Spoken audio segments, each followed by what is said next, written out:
evaluasi kinerja uji kompetensi, dan uji kesesuaian atau job fit untuk pejabat pimpinan tinggi Pratama atau PPTP digelar oleh BKPSDM Musirawas di salah satu hotel di kawasan Lubuk Linggau. Terdapat 33 pejabat eselon 2 yang diundang untuk mengikuti kegiatan tersebut, terdiri dari 2 pejabat dari Pemkor Lubuk Linggau dan Pemkap Pali. Sementara itu, Sekda Musirawas, Ece Priskodesi, dan Kepala Dinas Cipta Karya, Tata Ruang dan Pengairan atau DPU CKTRP, Ristanto Wahyudi, tidak hadir di hari pertama pelaksanaan job fit.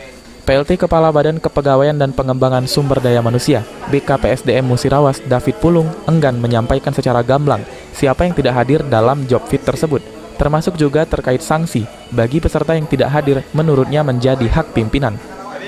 Wasitnya di sini, wasitnya itu KSN, semua kita ajukan dulu, diterima oleh KSN baru kita bisa pelaksanaan. Jadi enggak maunya Pemkap Musirawas baik itu. Iya, semuanya diusulkan dulu, disetujui, baru bisa dilaksanakan. Setahun sekali malah. Setahun sekali. Iya, kalau ada duitnya. Kalau boleh Pak, izin kami minta data yang hadir absen ikut pagi ini sampai siang ini Pak, kalau boleh. Berapa banyak? Nggak usah, nanti.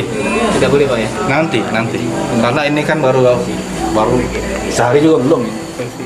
Pelaksanaan job fit selama 3 hari dengan sistem manual dan melibatkan 9 penguji, mulai dari asesor dan ada pansel, di mana salah satu penguji merupakan kakak dari Bupati Musirawas yang juga pernah menjabat sebagai Bupati Musirawas periode 2004 hingga 2005. Tri Hajariah, PAL TV.